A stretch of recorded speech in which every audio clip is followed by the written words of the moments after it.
and bargain collectively. And I will fight back against so-called right to work. Right to work is wrong for workers and wrong for America. Now, having said all this, why aren't I 50 points ahead, you might ask? Well, the choice for working families has never been clearer.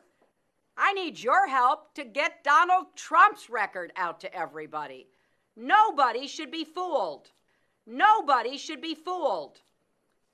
He proudly declared himself 100% right to work.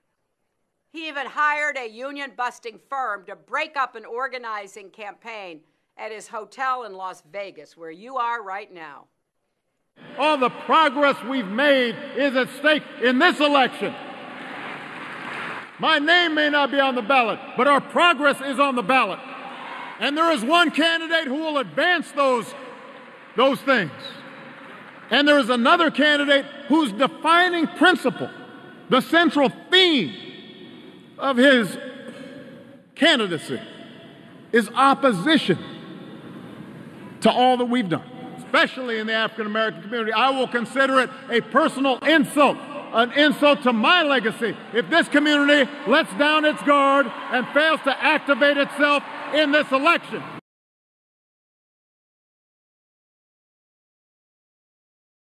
Terrorist networks use social media to prey upon the minds of our youth, endangering open societies and spurring anger against innocent immigrants and Muslims. Powerful nations contest the constraints placed on them by international law. The path to global integration requires a course correction,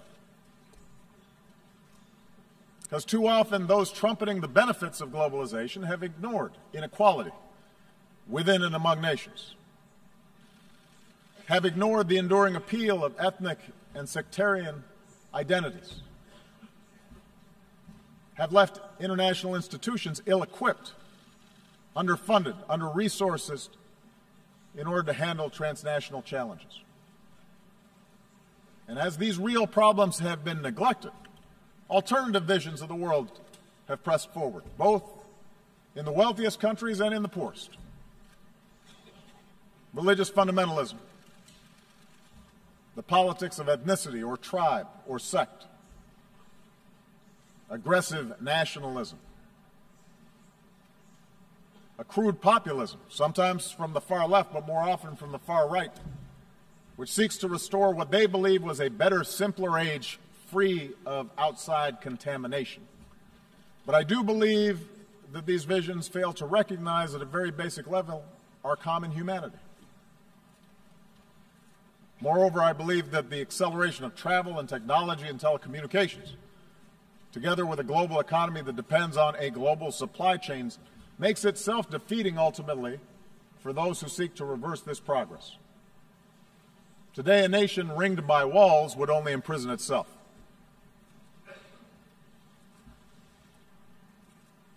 So the answer cannot be a simple rejection of global integration. Instead, we must work together to make sure the benefits of such integration are broadly shared, and that the disruptions, economic, political, and cultural, that are caused by integration are squarely addressed.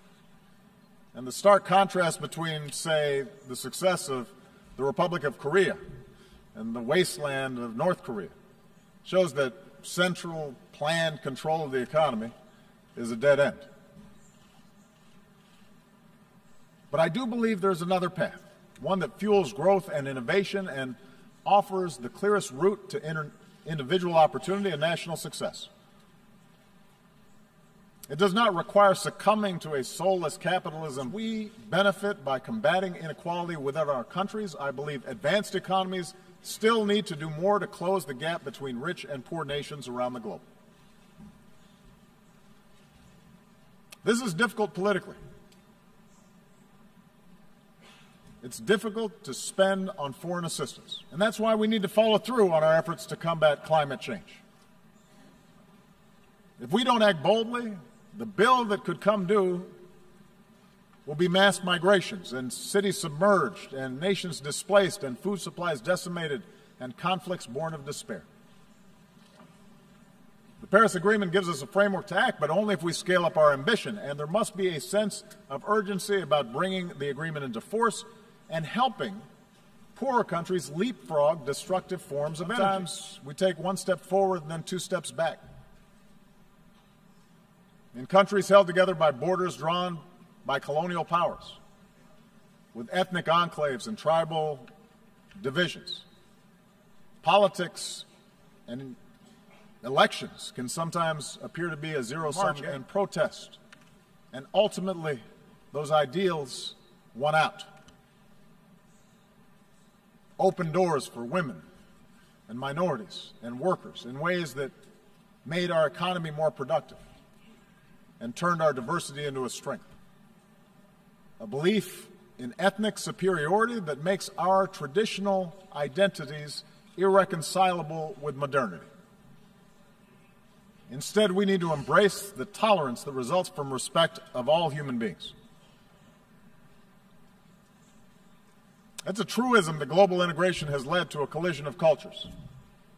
Trade, migration, the internet, all these things can challenge and unsettle our most cherished identities. And in Europe and the United States, you see people wrestle with concerns about immigration and changing demographics, and suggesting that somehow people who look different are corrupting the character of our country. The embers of extremism will continue to burn. Countless human beings will suffer, most of all in that region. But extremism will continue to be exported overseas. And the world is too small for us to simply be able to build a wall and prevent it from affecting our own society. We can only realize the promise of this institution's founding to replace the ravages of war with cooperation if powerful nations, like my own, accept constraints. Sometimes I'm criticized in my own country for professing a belief in international norms and multilateral institutions, but I am convinced that in the long run, giving up some freedom of action, not giving up our ability to protect ourselves or pursue our core interests, but binding ourselves to international rules over the long term enhances our security. Consider what we've accomplished here over the past few years. Together we mobilized some 50,000 additional troops for UN peacekeeping, making them nimble, better equipped, better prepared to deal with emergencies.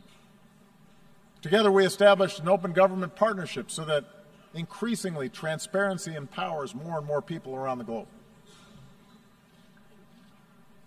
And together, now, we have to open our hearts and do more to help refugees who are desperate for a home. We should all welcome the pledges of increased assistance that have been made at this General Assembly gathering.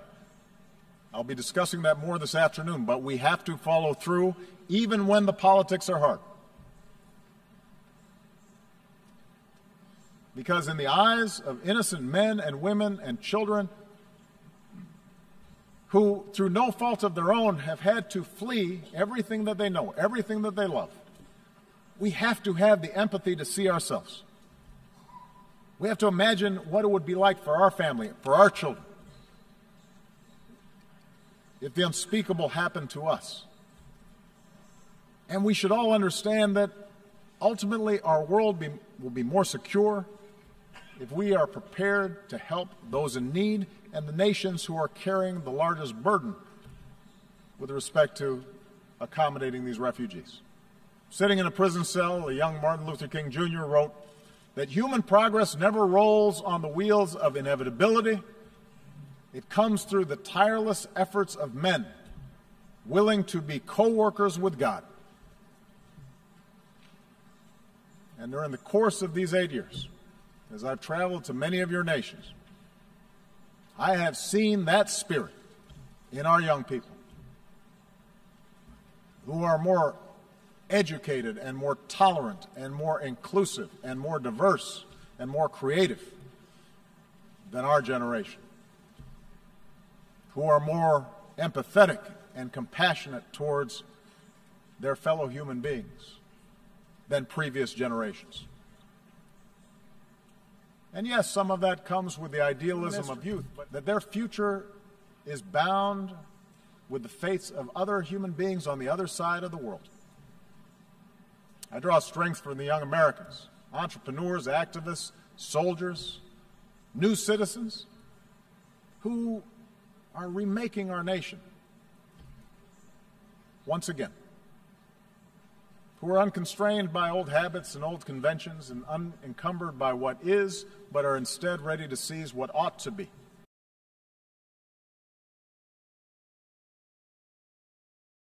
Nobody should be fooled.